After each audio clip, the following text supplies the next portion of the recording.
everyone, my name is Christine and welcome to my channel. A long time ago, back when I was 16 years old, I got diagnosed with something called Common Variable Immune Deficiency, aka CVID. In today's video, I am going to talk about 5 different health conditions I experienced as a child that did not quite make sense at the time until I got a primary immune deficiency diagnosis. So let's get into it. The first condition I'm going to talk about is that when I was in the 5th grade, I had a chin abscess. And looking back, I still feel like that is a pretty strange thing to have. I really don't know how common abscesses are, but I remember having that when I was young. I had to get an ultrasound on my chin. I actually had to go see a surgeon because they thought they were going to have to drain it. Thankfully, it did get treated with antibiotics and it did go away. But that was kind of an odd thing to experience as a child. And skin abscesses are actually one of the things that is listed as a warning sign for having a primary immune deficiency, which I think I'm going to get more into that into a future video. The next thing I want to talk about is the fact that I had an enlarged lymph node in my left armpit for a really long time. It was super uncomfortable. And it just did not make sense as to why my lymphatic system was like dysfunctional. And then I got my immune deficiency diagnosis and suddenly things made a little bit more sense as to just why I was experiencing this constant, painful, enlarged lymph node. And I did actually pretty shortly after getting my diagnosis had that lymph node surgically removed. And I do still experience issues in that area. It doesn't stay constantly swollen like the one that was surgically removed. But yeah, I do still experience issues with that, which your lymphatic system relates back to your immune system. Another thing that I had as a child was I constantly had ear infections as a kid. I was like always on antibiotics.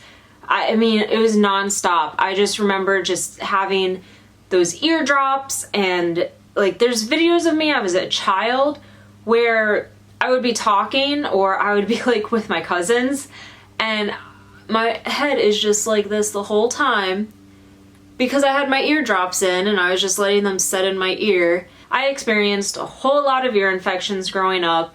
And it didn't really make sense in the time until I got a little bit older and I got an immune deficiency diagnosis. The next topic is that I had a whole lot of dental cavities in my childhood, and I actually made a video talking about dental health and immune deficiencies, which I will link it up above and in the description down below.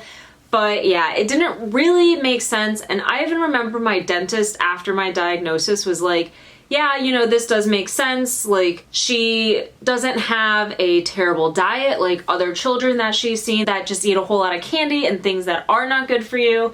And having an immune deficiency now makes sense as to why I have had so many dental issues as a child. Thankfully now things are much better than they were when I was younger. And the last thing that I am going to talk about is that I had so many warts as a kid. Like, I was constantly going to the dermatologist to get my warts frozen off. And I even had, this was when I was in, I would believe the 9th grade. Yeah. I had a wart under my fingernail that I had to get literally 6 injections under my fingernail. And every time I got the injection, part of the process of getting rid of the wart was all of my skin would just roll back and peel off, and it was disgusting and it was painful, and I wouldn't really wish this on anyone. Ew. I do still deal with warts today. I mean, once you have the virus in your body, it's always going to be there.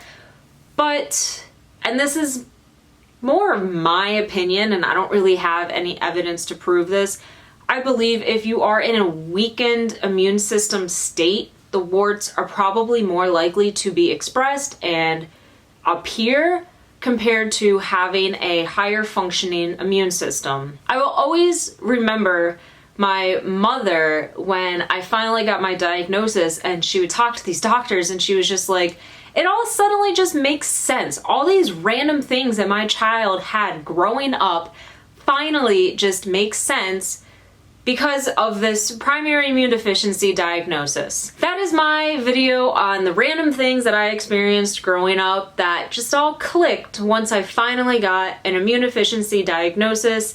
And I would just like to say, if you are somebody out there who is curious and lost and wondering why some random things are happening to you, I really hope that you do find an answer and you find doctors that point you in the right direction to figure out what is going on and to just make things fit a better, clearer picture for you. And I wish you all of the best of luck. And for everyone out there, I hope you enjoy the rest of your day. Bye!